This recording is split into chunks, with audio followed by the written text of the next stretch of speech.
Welcome to Current Affairs. My name is Nathan Robinson. I am the editor-in-chief of Current Affairs magazine. I have two distinguished guests with me today. First, we are joined by Alanah Odoms. She is the executive director of the ACLU of Louisiana and one of the most distinguished civil rights attorneys in the state of Louisiana. Previously served as director of the Division of Children and Families, deputy general counsel of Louisiana Supreme Court.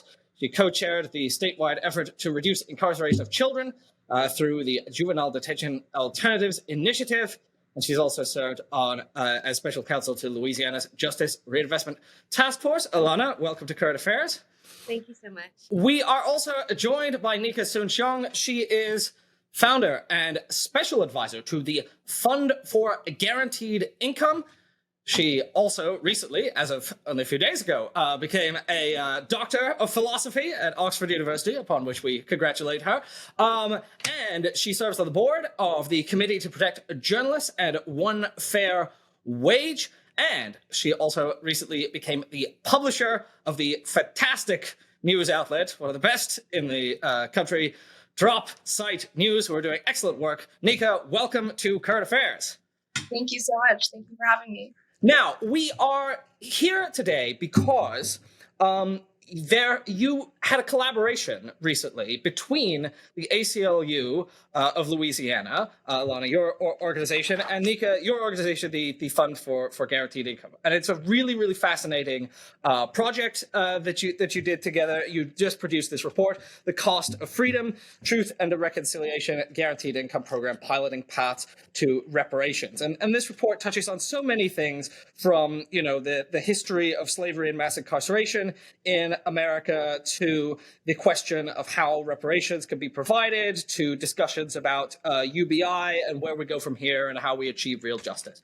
But before that, I wanted to give a little bit of context, because this study took place in Louisiana. We mentioned that, Alanah, you are a civil rights leader in Louisiana. And I wanted to ask you first if you could give us a little bit of context, because being the executive director of the Louisiana ACLU is a little bit of a tougher job than being the executive director of the ACLU in some other states. I mean, you mentioned in this report, Louisiana is the mass incarceration capital of the country, the police violence capital of the country, and also immigration detention. A great deal of it takes place here. So perhaps you could lay a little bit of the groundwork in terms of the state of civil liberties and racial injustice in Louisiana in particular. At the ACLU of Louisiana, we are the chief defenders of the constitutional rights and civil liberties of all Louisianians. And what that means is that we are essentially fighting the vestiges of slavery and mass incarceration, which really manifest themselves in so many ways. You mentioned those key ways. I'll add to those ignoble distinctions that we have here in Louisiana. We are also the sixth most racially gerrymandered state in the nation. And so we do not have equal access to the ballot for people of color who are seeking to exercise their right to vote in the state. We're also an abortion ban state, a state that does not allow reproductive freedom and liberty for birthing persons and for women. And so we kind of stand at the precipice, I think, of so many battles for constitutional rights and civil liberties. And the reason why we decided to engage in this project is really because some of the, most formidable leaders of our civil rights movement really articulated that economic justice really underlies all of these kind of, civil rights questions. If you are not financially stable, if you do not have economic power in your community, you will not be able to fight back against mass incarceration or police violence or empower your communities to vote or seek health care. And so rather than meeting people only on their worst day, which we always do, we fight in the courts, we fight in the legislature, we also support people in community, we decided what would it look like if we actually empowered communities to be able to actually care and take care of themselves with their own resources, with their own ingenuity, own creativity. And so we were really inspired by Nika's work, and we knew that there was a real opportunity for us to harness the work that we had been doing with donors for so many years to help donors not just pay it forward, but to also think about the origins of their wealth, how they actually became wealthy, what they took from other communities, And in doing that work, we found two fantastic, amazing people, Buck and Gracie Close, who really wanted to do that work with us. And that's how this beautiful partnership began. Now, what's interesting about what you're saying is that there could be a very narrow conception of what it means to guarantee civil liberties, and there's in political philosophy they talk about positive and negative freedom, and the ACLU kind of guarantees people's negative freedom, that is their freedom from state violence. You mentioned you're in the court, but what has often been pointed out is that your freedom from state violence and intervention doesn't mean very much if you lack the capacity. And you're talking about the ACLU actually taking seriously that other component of freedom. And you kind of get me to what I wanted to ask Nika here, to bring her in, which is, you're the lead author on this report, but your organization is the Fund for Guaranteed Income. You work on thinking about, UBI. It is a little unconventional to think of that as tying to the work of the ACLU. So, Alanah just explained a little bit about how she thinks these two things fit together. Perhaps you could elaborate on the connection you see. Sure. I think it's a uniquely American perspective on universal basic income that it would be distinct, the way that we see the punitive nature of the carceral state and the welfare state as two sides of the same coin. I think that's actually how they were developed. We think about the punishment bureaucracy, the way that people are being punished by state violence, but then also the collateral consequences of that state violence in terms of the ability to look for a job. And we have this American mythology around the nature of work and deservingness and who's deserving of resources, while at the same time we are pouring resources in completely unpiloted methods and tactics under the guise of public safety and lately national security. And so when we think about where the money is going, who it's going to, and what it's doing for society, I think it's incredibly important to reimagine the very fundamentals of policy. The fundamentals of much welfare policy is how do we make people better off? And for that reason, it's very critical that we just keep it simple. The way to reduce poverty, the quickest way is out the door. The way to reduce poverty is by reducing poverty. We don't actually need more pilots because it's a self-evident truth that giving people money makes them less poor. So what are we piloting? I think that gets to a deeper question that gets us closer to the work that Alanah really has been leading at the ACLU, which is challenging the broader system that confuses so many of us into not actually really having the simple message and simple way forward at the front of our minds. We sort of begin to go deeper into the testing the behavior of recipients of these universal basic income pilots in a way that we almost never would if we were testing a pilot that would allocate $1 million to the police. Yeah. So I want to here dive a little bit more into the context in Louisiana that we're talking about, because what's interesting for this report, and which kind of differs from a number of reports on UBI that you might read, is that a lot of it is focused on history, because one of the arguments that you make here is that we can't understand the present without understanding the history of policing in Louisiana, the history of slavery in Louisiana, because if we're really talking about freedom, if we're really talking about thinking what will make people free in Louisiana, we have to understand how the past has imprinted itself on the present, how it, everything that we see around us has been shaped over hundreds of years. So, Alanah, maybe you could take us back and help us understand how, you now work on present day civil liberties violations, but you're talking here about reparations for things that have already happened and that are kind of irreparable in a certain way. We try and repair them as best we can. So tell us a little bit about how the history of Louisiana shapes what we're talking about here today. Our program, our basic income program, is a reparations program.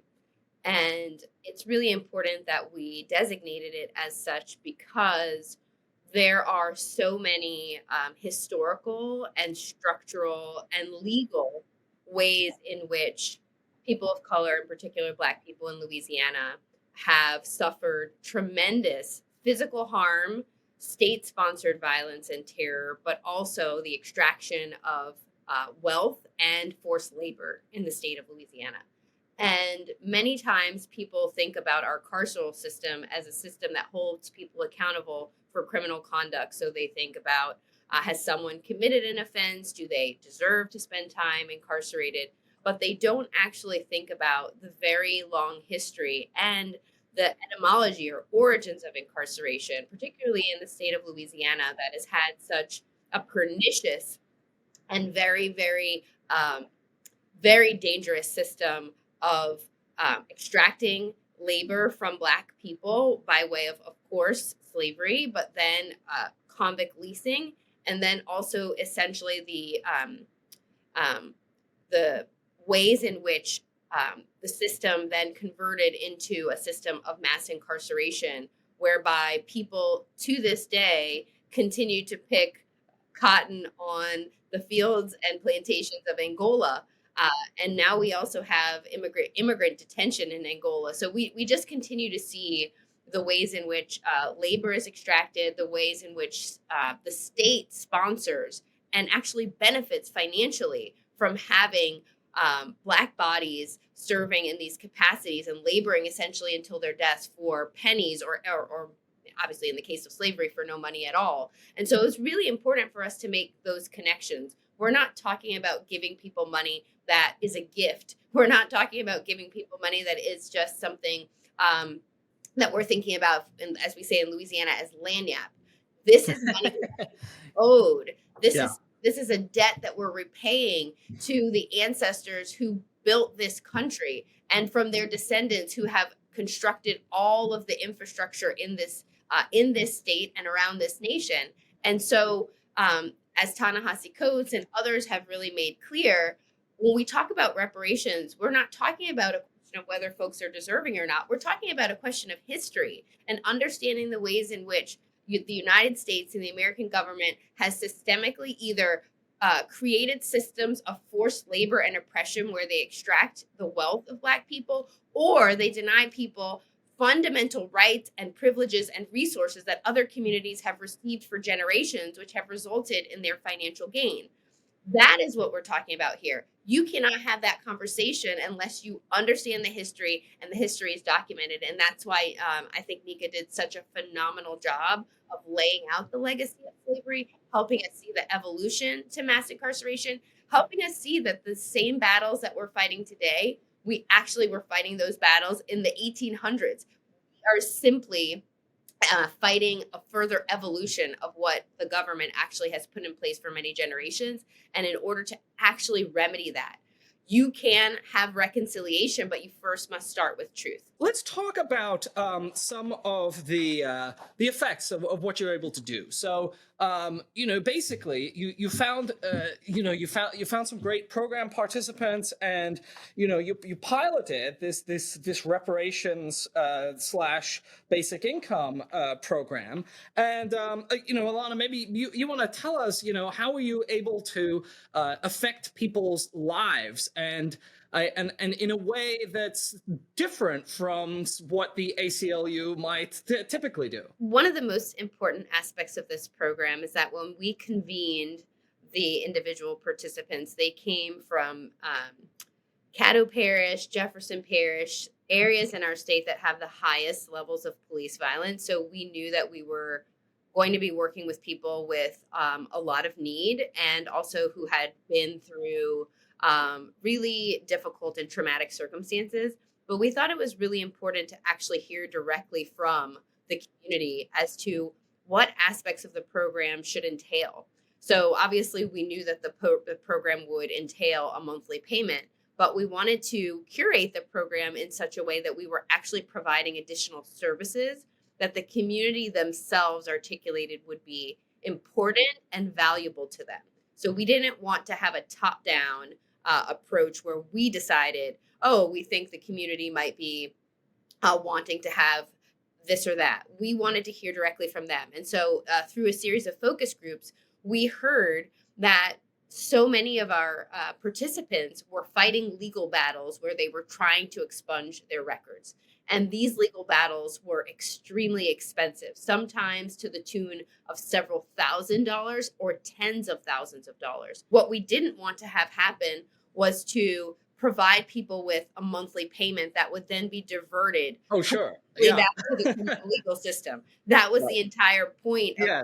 a program, that we wanted the money to go to the people for them to decide how they would spend it on food, on medical care, on utilities, on their children, what have you, but not back to the criminal legal system. So we decided to make expungement services a part of the program because that was needed almost for all of our participants. And it was an incredibly valuable service. I believe the cost of all of those, for each person, we spent a total of about $17,000, but we also had separate funding that we actually dedicated just to expungement services.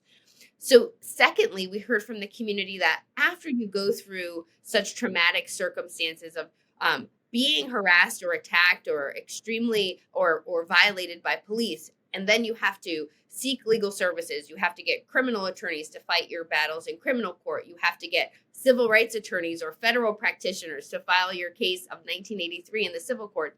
There's so much stress, anxiety, and pressure. And so we heard from folks that they really wanted mental health services.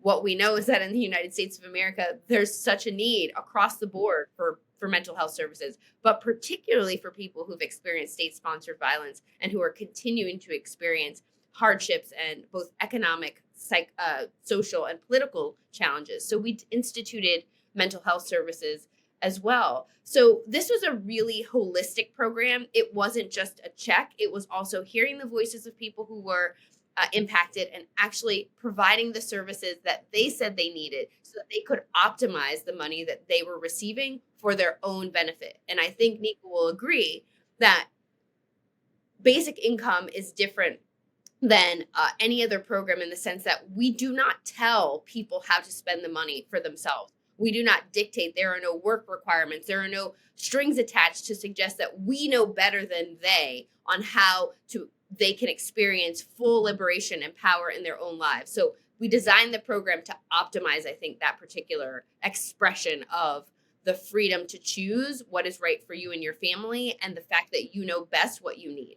Nika, perhaps you could build on this and tell us a little bit more about how this program affected the program participants. And then the second part of it is kind of what we then learn about. This is a pilot program. This is a test. This is showing what can be done. And so what do you think we get out of that as lessons for how to achieve justice elsewhere in the country? Sure. I think what we saw from pilot participants, in addition to the beneficial outcomes in terms of health, housing, the sense of community that they felt, was actually a sharper understanding of the exact economic cost of ongoing police violence. And this is, we hear a lot, and thank goodness that it's more in the public awareness, that incarcerated labor produces $11 billion worth of goods and services a year.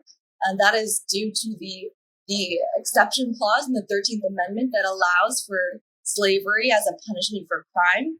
And so, as a result, it is profitable to incarcerate. It is profitable to over-police.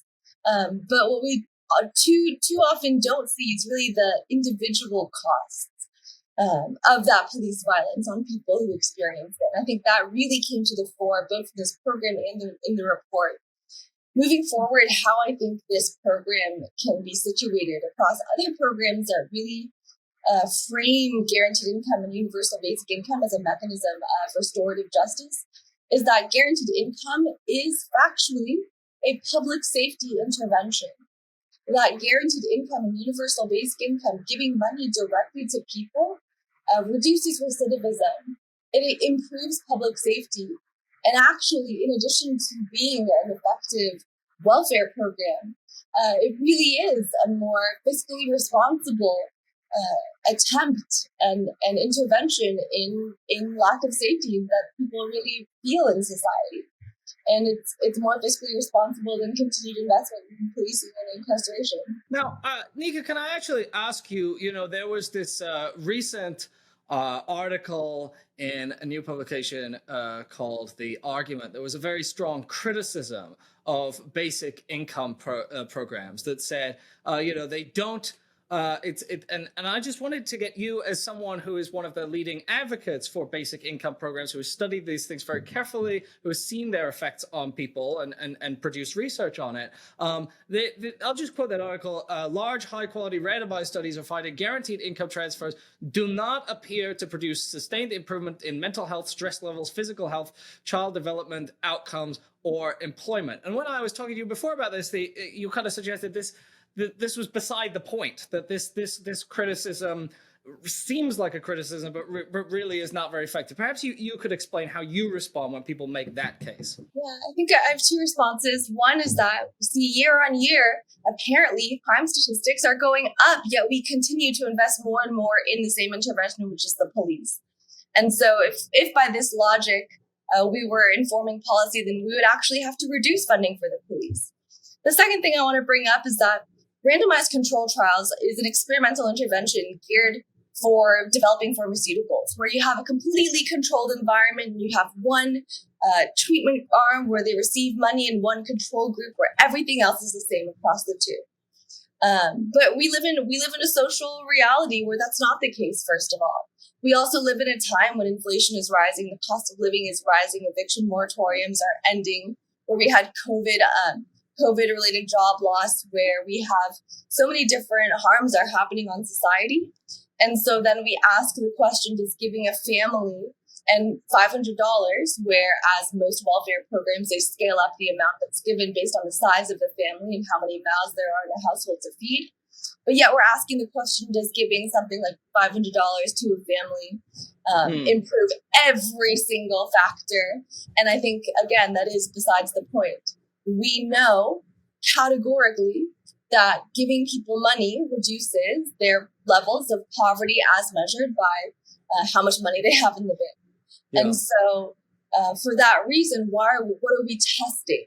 Why are we testing the behavior of money recipients? If somebody was thirsty, we would give them water and not ask them whether or not that water led to psychosocial benefits for their 5-year-old child. We would just give them water. And I think that's really fundamentally what I'm trying to say here. Yeah. We know the answer. And so the reasons we're holding back have to do with deeper structural, historically informed senses of the character of recipients of welfare. And I think guaranteed income is a really important political opportunity to undo that. Yeah, I mean, as you're pointing out there, by definition, giving people enough money to no longer be poor eliminates poverty. You can argue that eliminating poverty doesn't eliminate other things in people's lives, but also, as you point out, a number of these studies gave people very small amounts of money in the times of a rising cost of living and basically said, if you give people an extra $500, it doesn't make a hugely noticeable difference in their lives when they're still quite poor. And it's like, well, I kind of would expect that. I would expect, on the other hand, that if you gave them quite a lot of money, you would make sure they weren't poor anymore. Now, which, by the way, is what the studies also find. This is also one of the most piloted policies that's never been tried. So we have 171 pilots later and no policy in sight. And so I don't think that we should be continuing to sort of relitigate some of the results of these pilots. But in fact, we have a whole wealth of evidence, including the Truth and Reconciliation pilot in Louisiana, that actually it does work. And so I think it's time to try it. Yeah. And as Alanah, you were pointing out, one of the things that you made sure to do here was to say, well, how do we make sure that this money isn't just going right back into the criminal legal system to pay people's, their expungement fees and so forth. Now, just to conclude here, I want to ask you each about, moving forward, the battles that you're facing now. So, Alanah, I first want to ask you, for the ACLU, we're very grateful to get some of your time, because we know that there's no busier job in the world than civil liberties attorney in Louisiana.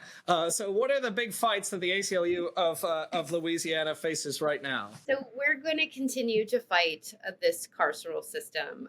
We are planning to look very, very carefully at what's happening at Angola. We're going to be taking a trip up there in a couple of weeks to investigate what's happening with immigrant detention. But we've always made very important policy, advocacy, legislative strategies around reducing incarceration in Louisiana. It's a very difficult time for advancing those policies in a hyper-partisan state that has Republican control in all of its state offices, but we remain undeterred. We know that parole eligibility is something that we have to advance in our state. We actually spent decades and hundreds of thousands of dollars and so many advocates over many years to pass reform legislation that we did pass, in fact, in 2017 and 2018, which the governor repealed within a 2-week period of time. We're not going to give up on all of that work because we know that incarceration and excessive incarceration is something that sets not just individuals back, not just the impacted community back, but also the state, because it wastes resources. It doesn't make communities safer. And in fact, it actually deters the kind of investment in our state that we want to see. It deters people, businesses, and other really amazing opportunities from coming into the state. So we're going to continue working on that. The other thing I want to say is we haven't really talked about the individual lives that have been impacted by this program. And to me, when I think about all of the problems that we have in this country and also in the state of Louisiana, the most hope that I get actually comes from thinking about the lives of people that we've impacted. So I just want to share a little bit about please. our participants, Hope Davis. So Hope Davis came into the program and she had experienced so much trauma, state-sponsored violence. She had actually been harassed by police, beaten by police. She'd had so many encounters with police from the time that she was a teenager. And the reason for this was that she is a community organizer and was organizing in the Algiers community to protect people from mold infestation and other uninhabitable conditions. So she was a community activist and leader. And, you know, in our country right now, we have this incredibly important conversation happening about the First Amendment and who can say what and whose voices are protected and what messages are protected. One thing I want to lift up is that one way that the state seeks to prevent people from speaking up is actually retaliatory arrest. And so the way that we saw what was happening with Hope was that her activism, her seeking to speak out against state practices that were harming communities, actually brought her face to face with police and arrest over and over again. So when she came into the program, she was discouraged. She was angry. She was poor. She was stressed out. She was unable to afford her bills, mentally, psychologically, spiritually, in a place of pure distress. And this program completely helped her transform not just her financial circumstances, but her mental and emotional circumstances as well. She is now doing her organizing, activism, and strategizing on a grand scale. She is implementing a community garden in her community, which is incredibly successful. She's also found Buddhism as a pathway and is teaching other people about the power of spirituality and the ability to be able to seek refuge in a spiritual community. This woman who came into the program as someone that we needed to represent has now been reaching back out to other participants in the program and even the leaders, folks here at the ACLU and others, to help teach about spirituality, to help teach about empowerment, to help teach about resilience. Think of that. And so for me, when I look out at the vast horizon, I see individuals like Hope who can take the opportunities that were given from this program and use those to give back to others and to use those to empower communities. That is what happens when you invest deeply in people. It's not just for that particular person. It's not just for their children and their families. What we see in particular, especially for women, is that when you invest money in women, they actually invest that money back into the larger community, and that money continues to pay dividends.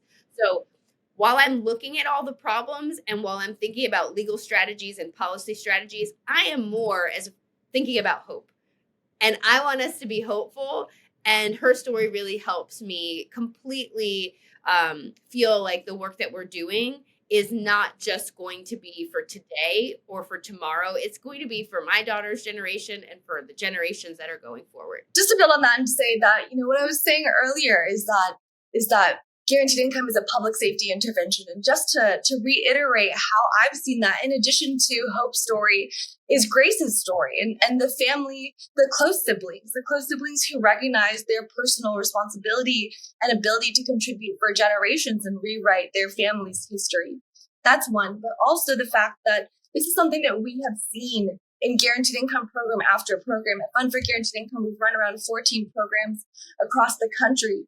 And we see that people allocate the money to start community organizations and give back. And this goes just a step further than disproving welfare stereotypes. It actually continues to prove that people, when invested in, have to know what's best, not just for themselves and their families, but their entire community.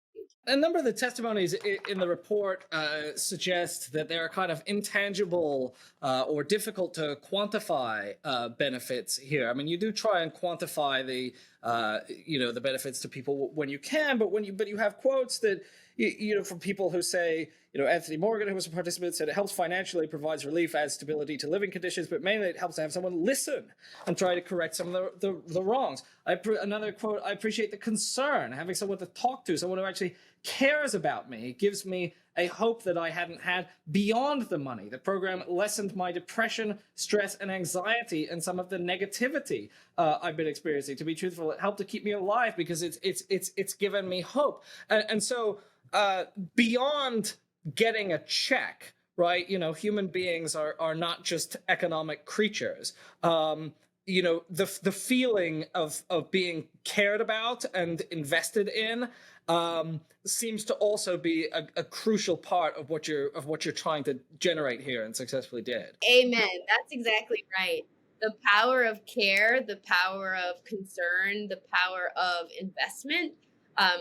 It feels so natural when we think about our own children and families, but for some reason there's a disconnect when we think about helping to provide that for other people's children and families. We invest so deeply in our own children, in our own families. We want to make sure that our children feel that even if they make mistakes, they're still worth investing in. Their lives have inherent value no matter whether they perform the way we want them to or they do the things that we want them to do. We continue to set the expectation that they are valuable inherently and that their lives are worth investing in. And so that is really the same idea that we're talking about here. I don't know of anyone who doesn't benefit from someone who believes that they are more than the worst thing that they've ever done, that they deserve a second chance, that they deserve to have someone to listen to them, they deserve compassion, they deserve empathy.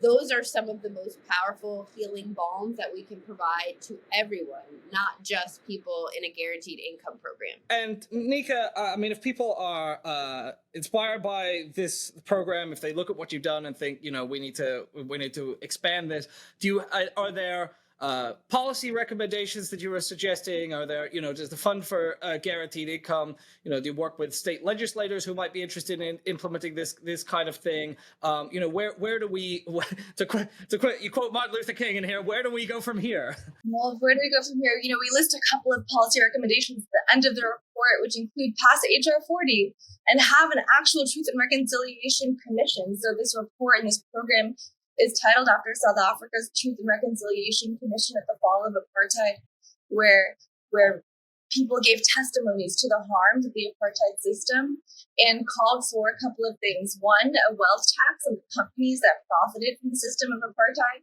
Similarly, in the U.S., this is not just a system out of nowhere. It's a system that has grown an entire industry of for-profit companies that are benefiting from the punishment and incarceration of people.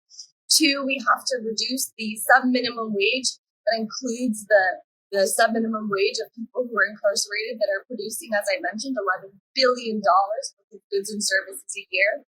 And finally, we have to actually hold the police into account when it comes to their responsibility in society and understand that guaranteed income and universal basic income is a public safety intervention that improves the lives of individuals, the communities they're a part of, but also the families that can contribute to this movement and rewrite their own histories like the co-siblings. Well, we hope our listeners and readers will dive into the work that you have produced here, because it's really fascinating. It gives you a primer on the history of slavery and policing in Louisiana, in addition to showing, what might actually achieve some measure of justice in our time.